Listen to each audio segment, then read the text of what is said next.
Hi, everyone. So today we are starting the webinar, which is called Are You the Next Victim of the Cyberattack? Become Bulletproof. This webinar is hosted by NordPass. My name is Domantas, and I am Business Continuity Manager at Nord Security. So today I have an honor to be joined by Freda Kreitzer, ex-Facebooker and head of IT at Bolt, and Vilus Benetis, the director of NRD cybersecurity company. So I'll give a short introduction about all the speakers and myself. And after the introduction of the speakers, we will jump to the topics. So I will start with Frida. She is IT professional for over 7 years of experience, delivering first-class solutions and service for a wide variety of businesses and domains. Frida is an expert at scaling IT infrastructure to meet the needs of growing businesses, aka startups, designing and implementing effective management standards, and last but not least, in stating comprehensive security protocols to protect critical systems and training employees on tools and best practices. So with an ever enthusiastic attitude towards security, she's excited to speak on the topics today. She's really passionate about that. Frida graduated University of Berkeley in philosophy of mind, and she has very unique take on artificial intelligence and cybersecurity issues. So thanks, Frida, for joining. I think we will have things common regarding these topics. And I will introduce now second speaker, who is Vilus Benetis. He was on the previous webinar too. And Vilus works for NRD Cybersecurity based out of North Europe, Lithuania, in European Union, where he leads a team of experts to consult and establish cybersecurity incident response teams known as CERTs or SOCs, for enterprises, governments, and organizations in Africa, Asia, Europe, Latin America. Vilus is an active contributor and speaker for ISAC's cybersecurity research, and he contributes to the develop of CERT methodologies for ENISA, FIRST, and ITU. He is industry professor in cybersecurity at Kaunas Technology University, which is based in Lithuania too. Also, I'll be speaker for today. My background is almost 10 years in risk management framework. I probably touched up on all risk framework related topics, such as business continuity, vendor risk management, health and safety. So mainly I worked in banking industry, which is, financial institutions. Names as Barclays, Danske Bank. Also, I worked in a national railway company, which was a bit different type of industry. But what it gave me that, banking industry was very highly regulated. We had big teams of departments which were risk orientated, and it gave me a lot of knowledge. And this is my basically background. Now I'm responsible for business continuity at Nord Security. It's a bit different industry again. It's very fast growing technology world. So I'm happy to be here. And today, if to talk about our topic, we want to discuss and introduce maybe cyber incident management as overall process. How, for example, small company, startup, small business can initiate cyber incident management from scratch. Also, what's important probably that cyber incidents are similar to other incidents, and management framework of those incidents, which are probably not cyber, health and safety incidents, HR related incidents, IT incidents, still the framework, in my opinion, is quite similar. So the people who are on this webinar can adapt and take something towards other incident management. But like I mentioned, we will talk today about cyber incidents. I also want to remind you that throughout the session, you can ask your questions by adding them to the question box.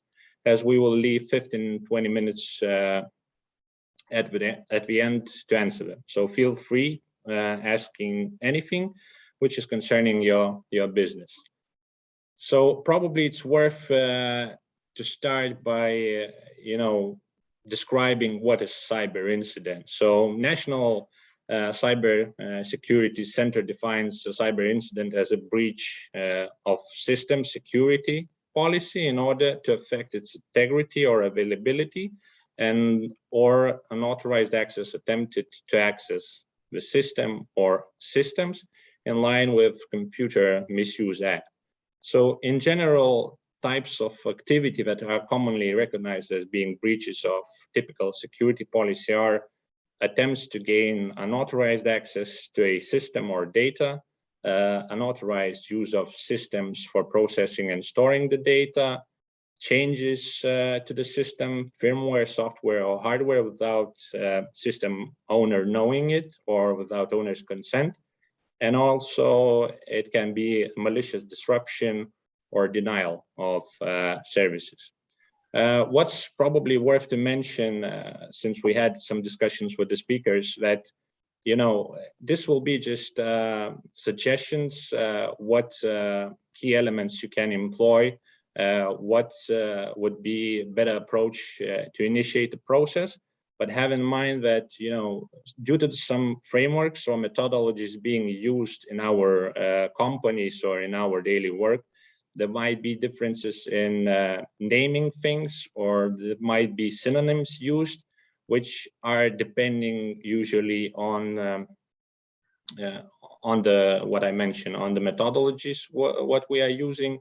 Sometimes even the systems where you log and manage your incidents might have special, namings added into the platforms, and then it's being used as a synonym in the company when you trying to manage those cyber incidents. So probably let's dive into the topic. First topic which we would like to cover is is there a cyber incident which today might impact us? How we should measure, look for those incidents, how we can define them. Is there any specific categorization for the incidents? So probably your business, is it small or big business, should look into likelihood of the cyber incident. Some businesses might be more likely to have cyber attack in place because it's just the nature of the business. You're dealing with the data, you're using a lot of technology, and likelihood of the cyber incident is much higher. Another common thing used to determine cyber incidents is the severity of them. Usually the naming is minor, major, critical. We will talk about those differences a bit more later in the another topic. Also common use is numbering the severity, which is 1 to 4, where number 1 is the most highest severity incident. And also what I like to do when I'm investigating cyber incidents to determine, is it internally caused incident or external cyber incident, meaning that, is it because of our company's fault, gaps, or some sort of issues which we never looked into? Is it because, this was caused internally, or is it because our supplier or service we buy or data storage we are using, was it caused externally, but still, our data is corrupted or stolen? So that's few elements I like to look into when I'm trying to define the cyber incident. Also, it is interesting to see the main cause of cyber incident. Of course, the main cause is cyber criminals. They are the masterminds behind the cyber attacks. But you need to understand that some cyber incidents are caused by people you work with, and most commonly, those incidents might be caused by third parties we're using. So these are probably key things I like to look and start including into documentation.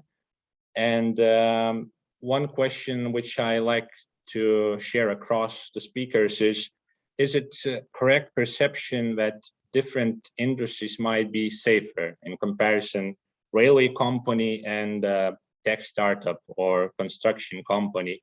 Are those companies in any way safer and they are not subject to cyber crime? And is it good thinking that, you know, I will be not attacked by cyber criminals because I'm running construction business, which I don't have anything for them in value? So probably I would like to ask Vilus to answer or share his opinion about those likelihoods, severities of incidents. Is it good to look if they are internal or external? And also the second question, is there any differences in the industry you are in? Are you safer in one or other industry? Thank you very much, Domantas, for such nice introduction into the topic. So regarding industries, I think it's a more interesting topic because it's a practical, and you think, okay, that's a very good proposal to look, would the construction business be less attacked or not? So last year, my team was doing analysis of European Investment Bank and writing their methodology, which is now public on the website, to see how to calculate how much investment is done in cybersecurity among different industries. And doing that work, it was quite clear that some sectors are more regulated, and that's why they invest more. So naturally, we understand that financial sector, because they protect money and they are highly regulated, so they spend bigger percentage of their IT budget into cybersecurity.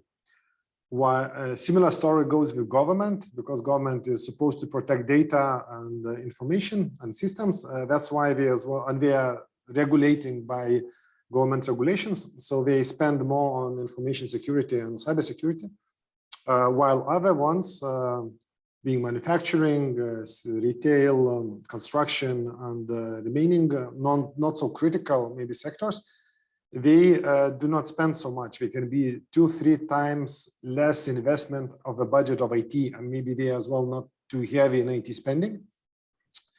And that makes not that they are more targeted, but they are less protected. So we can think about two organisms. One is a well-trained body running every morning, thinking about their health, and another one is occasionally thinks about what is this health thing and eats whatever food, and then some pandemic comes. There's a bigger chance that the weaker one is going to be affected more. What is important from what you mentioned, that you mentioned about cyber criminals. So usually cyber criminals target easiest, so we want to optimize the spending of effort. So if he can hack somebody and get the same amount of money out, the ransomware or other attacks, they would choose the weakest. That's a natural. Now there could be that another differently motivated attacker, because there's only one sort, what you mentioned, so cyber criminals. There are other two sorts of attackers. One is cyber hacktivists, including cyber terrorists, if you want to do them damage and cause terror. Then we choose the targets often more precise, or maybe it's government-to-government affairs, espionage, and then it's unlimited resources what countries spend on trying to get the information they need from another country. So we exclude that, because there it's already, if you are a critical asset and the organization is crucial for interest, geopolitical interest, then you can be targeted by other means, but most probably not by ransomware. And what relates in short to the first question, how to calculate and how to do the math and the other aspects. So I think, first of all, we need to remind ourselves that cybersecurity is a sub-discipline on information security. So information security can be not digital security, it can be whatever paper security, and then it's electronic information security, which is focused on confidentiality, integrity, availability. And that discipline is already for 30 years even more well understood and practiced. And cybersecurity is just subset of that. For those who are interested to understand how this subsetting happens, please have a look at ISO 27032. It's a special standard which explains how this terminology fits cybersecurity versus information security. That's a good reference to look at. And there it's naturally the probabilities, the multiplications, the matrices work very well. Okay, thanks, Vilo. And Frida, what's your take? Is it correct perception that, you know, sometimes if you're not interesting, if you are like boring company, if you are small, I think it's even sometimes bad perception personally on cyber attacks that, you know, there won't be any interest in me to be hacked or attacked by cyber criminal. Is it right perception in your opinion? I do agree with you, Dom. So in short, no, like it's zero trust environment, right? So zero trust across the entire landscape. And this is maybe a very simple answer, right? But everyone is at risk for attack, right? So there are vectors and there are companies that are more at risk. So like financial institutions, for instance, or government institutions, as Vilas mentioned, like there's if you have an entire government that is subsidized to attack, you know, then you're at risk, right? But every single organization, every single company is at risk of attack, because if I'm a hacker and I see that you have a weak environment, I'm going to hack it, right? Because it depends on what you're after, but I can get data, I can get your information. We're always at risk for social engineering anytime there's people working at a company or together. So that's my take. It might be a little harsh, but we're living in a zero trust environment. So I think that there might be more companies that are more at risk, but everyone should be trying to protect themselves. Yes. Thanks. I like that opinion because, you know, some companies are quite sleepy, and by seeing into the statistics or even the increase of cyber attacks and crimes, you know, it's obvious that everyone should be alert and get familiar themselves with the potential risks they are carrying by not investing, by not looking and training the people about cyber crimes. So thanks for your opinions and answers. I will skip to the second topic, which is probably the most complex, and I will value everyone's opinion here because I tried to put the key elements for cyber incident management as a process when you need to start it. Let's say it's a brand new company, small company where there is no documentation, there are no processes there, and you still want to be robust. You see the potential of analyzing the cyber incidents. So I will try to name some of the key elements. If you will remember, or I will be missing something, you can always, you know, include those and share your opinion on that. So probably the first key element would be documentation. It's like, this is where we need to start. Every company should have documentation which is understandable, easy to read for every single employee, which is in line within the standard SOC, ISO standard. Maybe it is only in line with regulations, but this is the minimum what you need.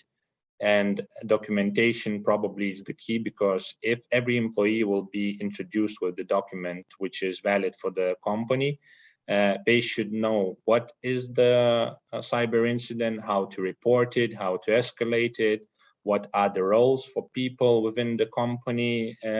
So I would say you need to start with documentation.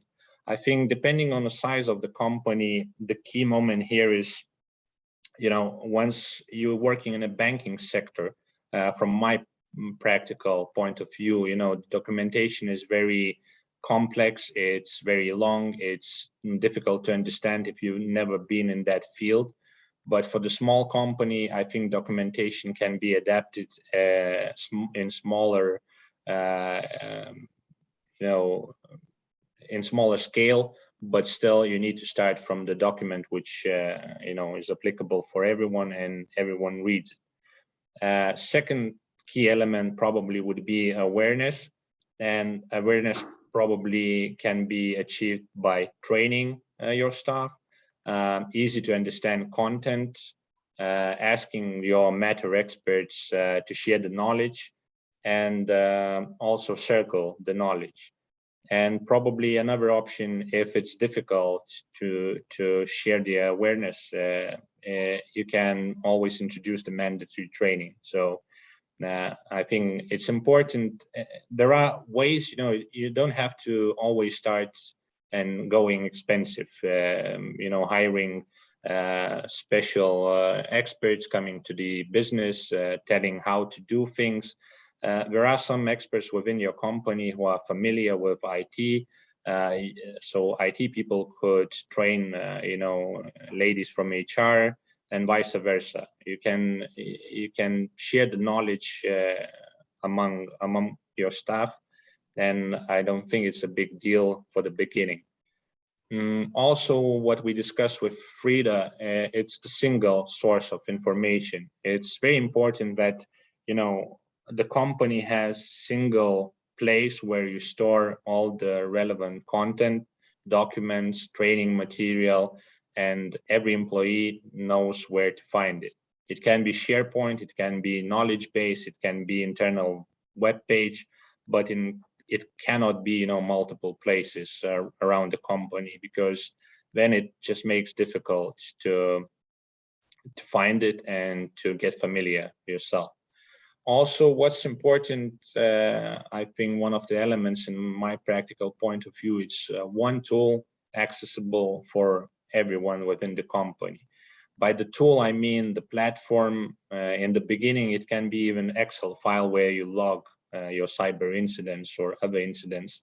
It can be simple thing as Excel, but it has to be, again, one document known for everyone. It should be one platform used by all departments where they submit their findings, incidents, and risky stuff. So it has to be one tool.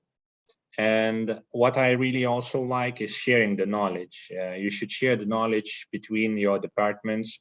What I mentioned, if HR department suddenly had a cyber attack, they should share it definitely with the IT team, with the legal team, with any customer related teams, but it should be shared.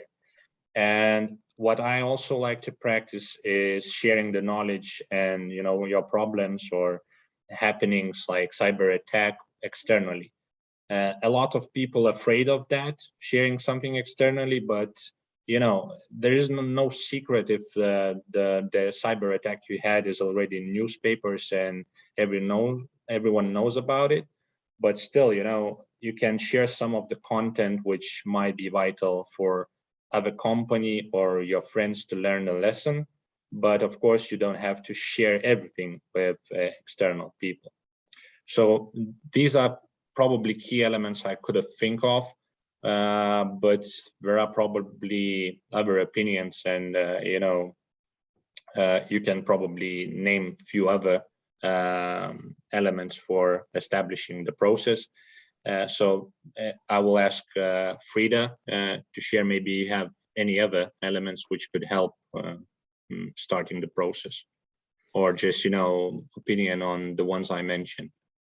Oh, sure. Yeah, thank you. As you know, I'm very excited over these topics as an IT manager. And of course, and I think working in security, our dream is to have as much preventative security as possible and at least reactive, right? That would just be awesome. We would be sipping pina coladas on the beach or whatever, However, that's never going to be the case. But as proactive as we can be is best. So yes, that involves training. I myself love doing presentations. Obviously, not everyone is excited, is as excited or as passionate about security as I am. But if I can help get them there, and we have fun, you know, and kind of treat it like a true crime investigation, you know, then we can start protecting ourselves, because it's both individual and at a company level, right? So yes, you mentioned documentation. For Bolt, the company where I am currently at, we are a big writing over talking culture, and I love that, because being 100% remote can be challenging, right? And so we need a place for reference. And as we scale so quickly and so massively, we need to have protocol. We need to have these policies in place, right? So we are compliant. We are following what we are told to do. And you mentioned not everything needs to be shown externally. I agree. But I'm very transparent in my work, because with IT, the buck stops here, right? But if you can have a bug bounty for your company and stuff like that, like that's really great, because then you're participating with external hackers and like white hat hackers, and also the external community saying like, look, we're trying to harden our security protocols here, and if you find a weakness, let us know so we can fix it. Like, how cool is that? I love that. But yes, another topic you mentioned is, you know, not having multiple places of information that we're pulling from for the whole company, right, from the onset. And you mentioned HR. I have a great amount of respect for HR. It's a very difficult job. I work very closely with them doing IT. When it comes to HR systems, I've gotten really knee deep in that as to what should be used, because that ends up being the source of truth, right? For smaller companies anyways. I'm not saying that this should be the case for everyone, but for how I operate IT, growing startups into enterprise and then enterprise into beyond, you have one source of truth, and that's in HRIS, hopefully a solid one, right? And then that feeds into your SSO, or sorry, your IDP, like Okta, whatever that be, and that feeds into everything else. So all of your SaaS applications. And you can imagine how that would be great for scaling. That also provides us what's called zero touch deployment. So people are, you know, automatically connected to their applications and to Wi-Fi and everything they need.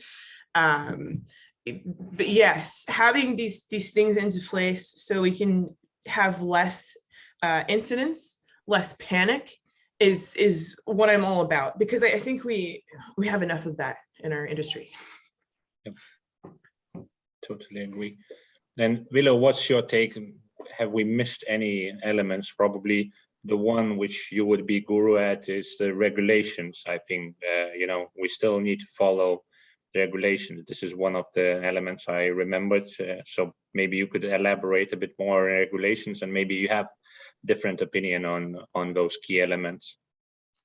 Currently, there are a lot of countries establishing additional regulations, national cybersecurity laws. Sometimes it happens on the national crime law adjustments.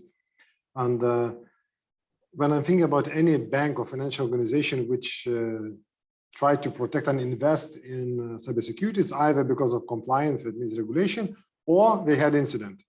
And that's so funny to see that even Barclays and similar organizations, they walk the same path as the small financial organizations go.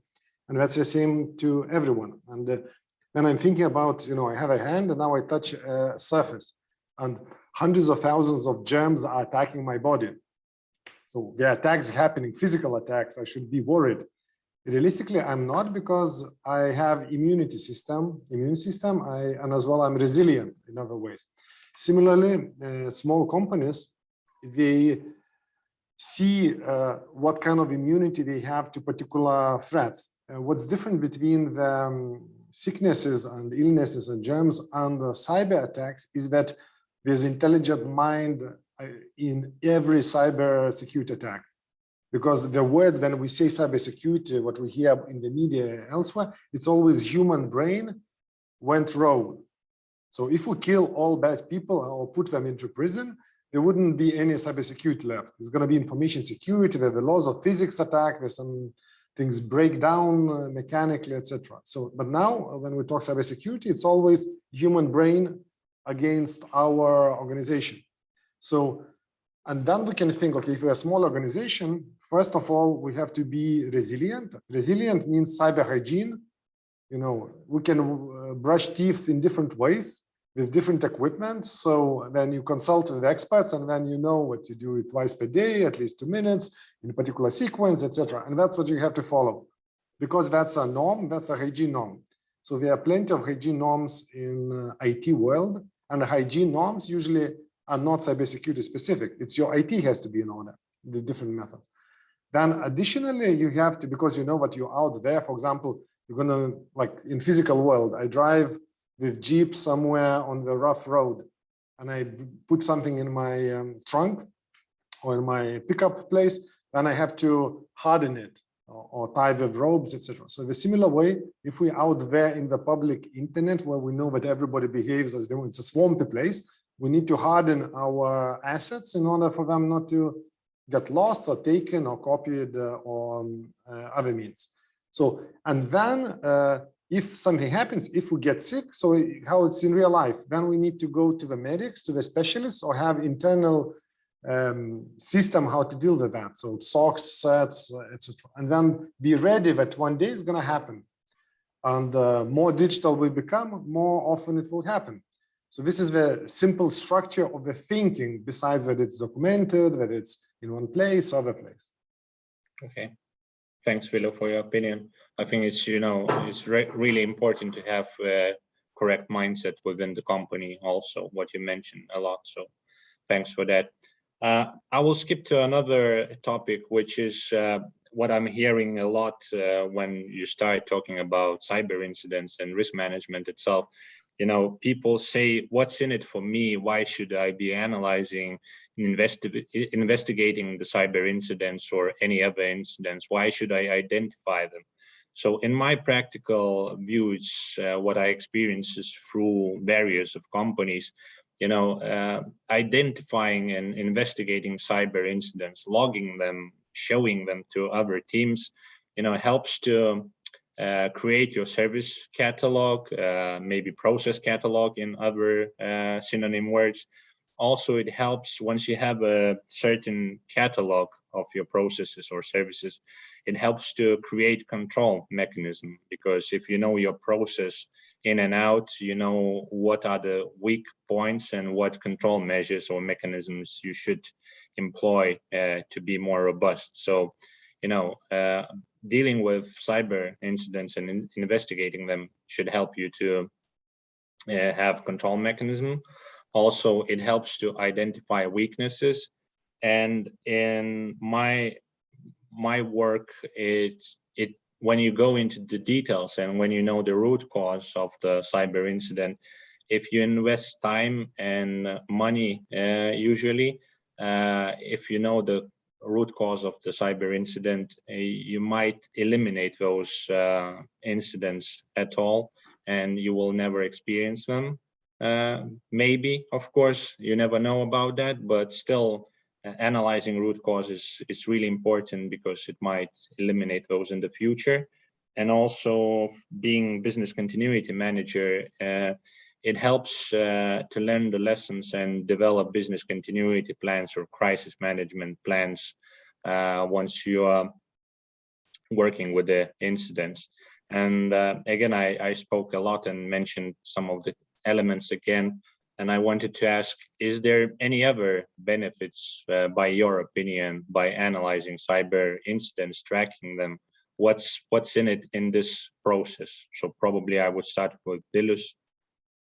So I would like to start a little bit on a higher conceptual place. So what's your point on incident management? It's to reduce the negative impact of incidents towards business operations, because business, to be profitable, it has to run the business operations. And incidents means a disruption because of different reasons, different domains. In digital domains, maybe cyber. In physical domains, is maybe physical security, or maybe as a competition incidents. There could be different things, right? So then we come back to that. We say we want to minimize the negative impact of incidents. Suddenly we understand if it's minor incident, it cannot cause much of problems. That's why we just maybe count them and say and measure. Okay, it's a minor, we don't pay attention. Then there's a normal incident. That means we have to handle because it can either escalate to the major incident or to the crisis level, or it can be still annoying and cost our operations. That's why we spend effort and money to minimize the impact. And this minimization of incident. So as I mentioned, first of all, for it not to happen. So it's an increase of hygiene and the hardening efforts. And then if it happens, then we have to focus to detect it earlier. It's the same with cancer. It's better to detect cancer in our bodies earlier than later. We know why. So similarly, it's better to detect in the SOCs or internal or external security professionals on technology being used for that. And then when we detect, then we need to say, okay, we need to understand what are our options. So as you mentioned, analyze, but realistically it's triaging, understanding, okay, is it important or how important? And if I need to identify 3 options, what I can do now, and which is the most beneficial for me on the weighting, how much effort I have to spend, and what is the outcome and the impact of the incident. So by using the common sense principles, that's how you usually deal with incidents. It just it's important not to focus on, okay, it's something new, something crazy, cybersecurity. The biggest challenge with cybersecurity is that people are not aware what kind of exposure there is. And the title of today's discussion is about Bulletproof. And I usually tell, who have seen a bulletproof tractor, like IT system, digital IT system. In physical tractor, they do the work, they run the business of agriculture, but nobody is expecting that we are going to be shot at. At least there's at least one country where agriculture tractors are bulletproof. It's Israel, because there's somebody shooting.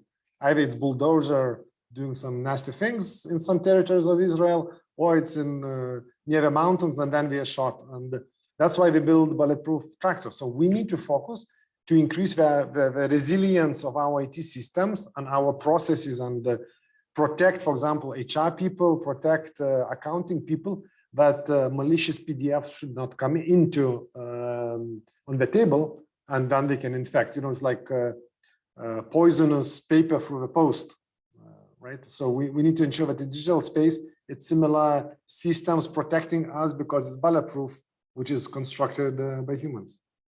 Okay, thanks, Vilo. And Frida, what's your take and opinion on collecting the data, analyzing it, and seeing what's happening with those cyber incidents within the organization? I mean, I very much agree with Vilis.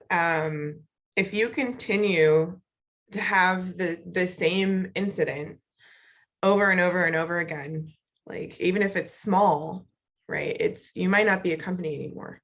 And I don't mean to be dramatic. Like I've seen this, right? I've seen where as a consultant, like a few times, was at a company where the financial controller got phished on a holiday.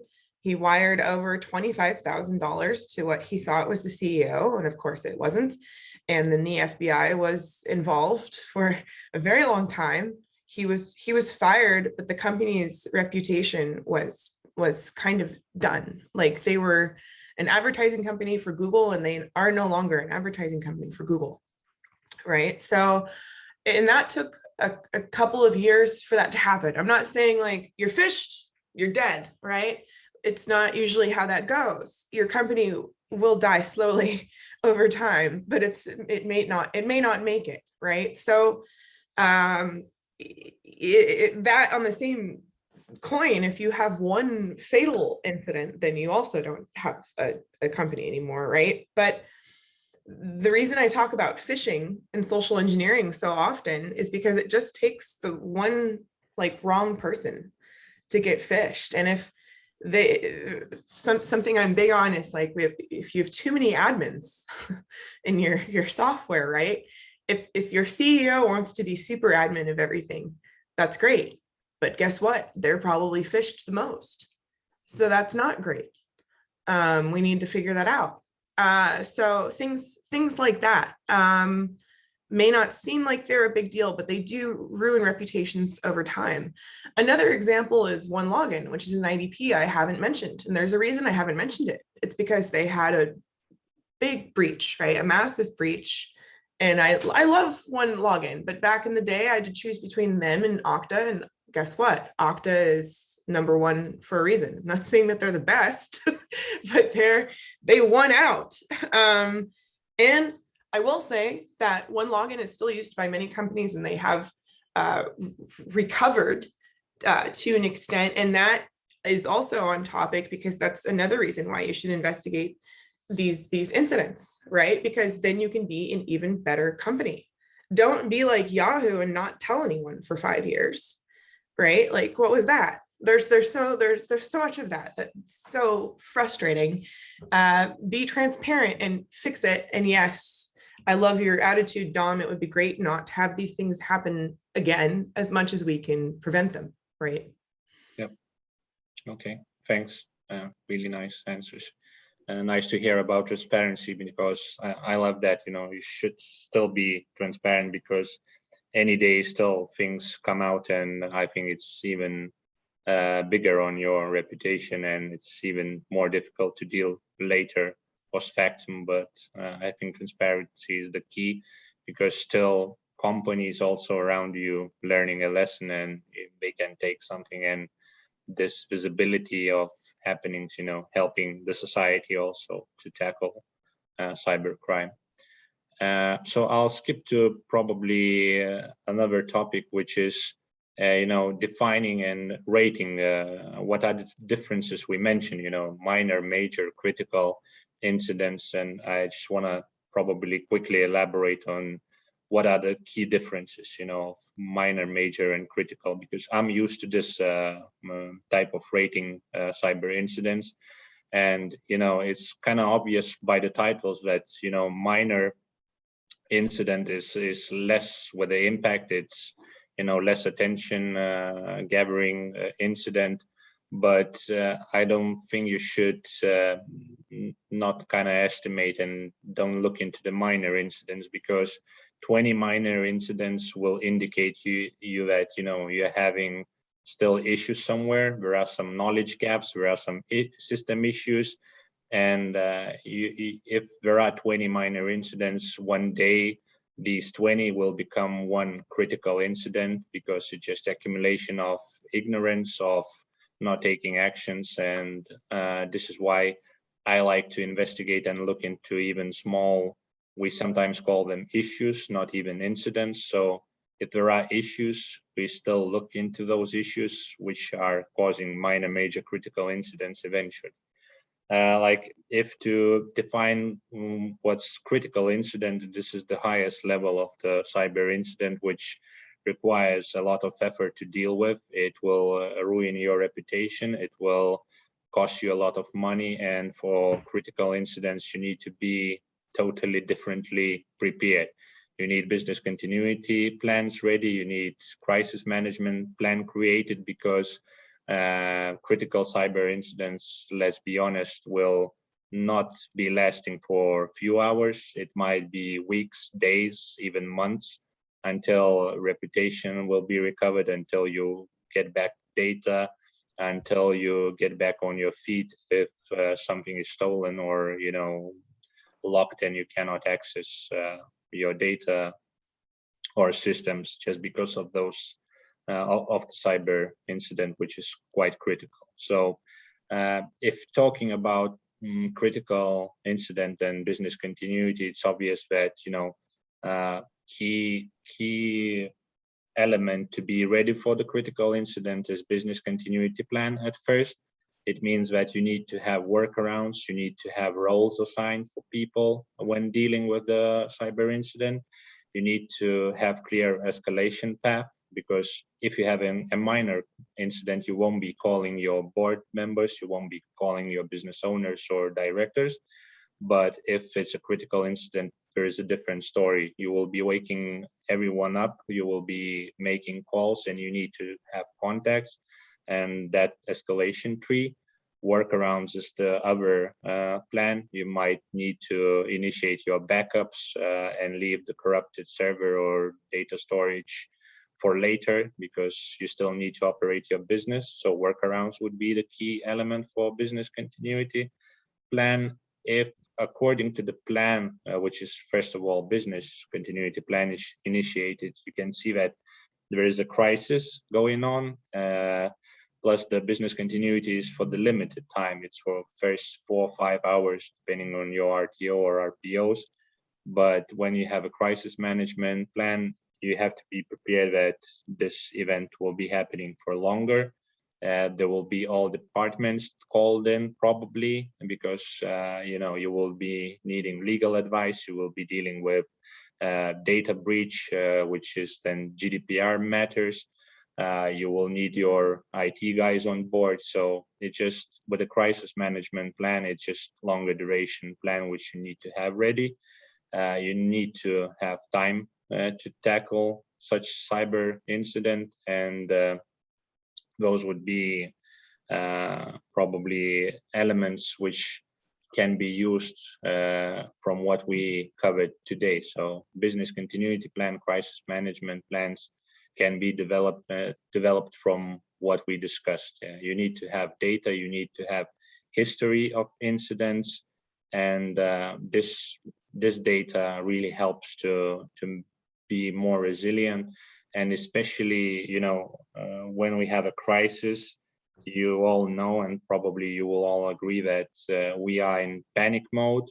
We're losing our mind sometimes, even because it's just too difficult to handle. But once we have plans, once we analyze that data about incidents we had in the past, they should help us to be more resilient. So that's probably other key thing to have in mind when preparing the business continuity and crisis management. Is there any other opinions on business continuity and crisis management planning from what I mentioned, Frida? Well, it's very important to have an incident response plan in place, right? It's not like you're not going to get it. There's a difference between being attacked and being hacked, right? But unless you're not connected to the internet, you're probably going to have an attempted attack, so you absolutely have to have an incident response plan in place so you're prepared. I don't think any company should be so arrogant to think that they're exempt from that. I don't have too much to add to what you said, actually, because I just think that's so important. I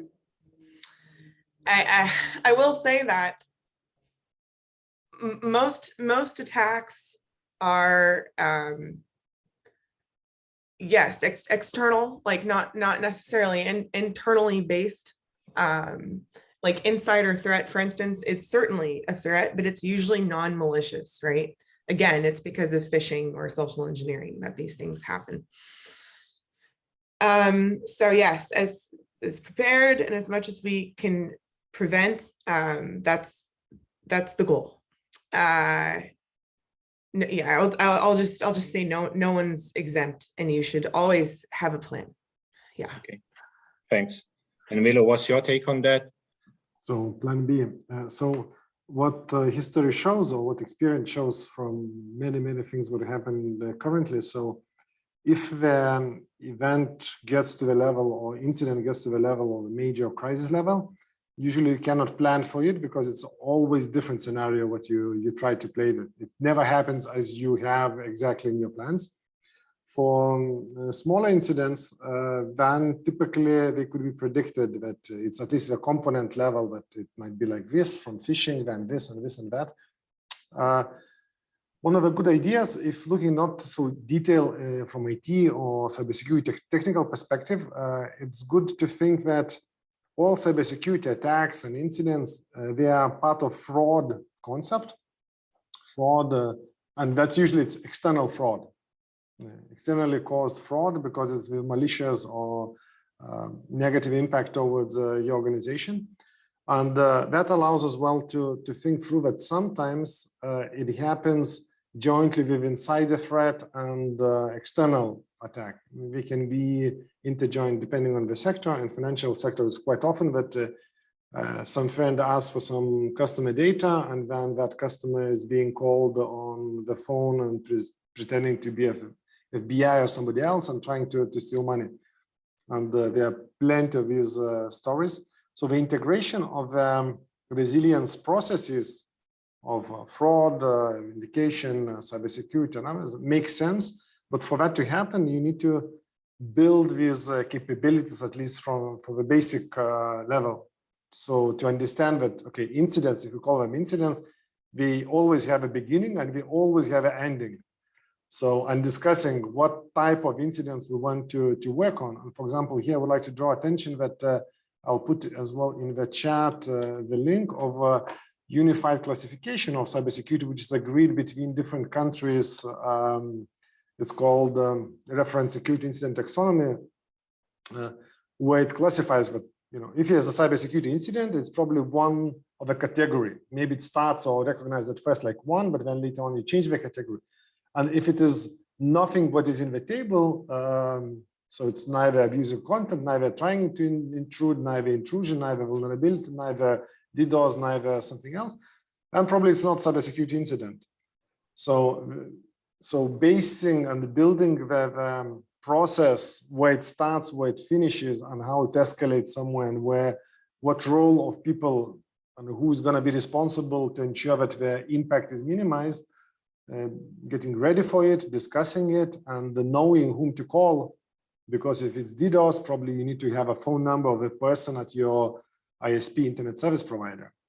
If there's some other attack, maybe you need another phone number. So right now you can check, do you have his phone numbers? If not, then try to contact these organizations and ask for a coffee, and discuss what's going to be if you call them, what's going to be the process, and then getting readiness in understanding how it can work out in the best case scenario, and then hoping that the worst case scenario will not happen. Back over to you. Thanks, Vilo. Really interesting to hear that. Since we don't have any questions from the viewers and listeners, so I have one question because I'm in the process of writing a policy within our company, and it's interesting to hear your opinion how it's best practice to proceed with the ransoms. The cyber crime is probably based on paying ransoms, and I'm drafting a policy about ransoms, and it's interesting to hear from you both. What's your take? Should we have such policy in the company about ransoms, and should we pay the criminals if they demand a ransom if cyber attack happens? So probably I can start with you, Vilis. What's your opinion on ransoms, like having policy within the company, and should we pay the criminals if something happens? I think as you don't have ransomware case at this moment, so you are full operational. So I think the starting point would be that to what extent you can build your operations resilient, that you can recover whatever happens. If a building has collapsed, can you recover your business? If your digital systems collapse, can you recover? So when you cannot recover. So to clearly understanding what it has to be that it's you cannot recover and there's no way to recover. And then measure ransomware. Can it be up to that level? And then based on this analysis, you can see what kind of policies, extra policies you need to write. Maybe it's better to think about insurance policies or other areas. But common practice is to advise never to pay the ransom.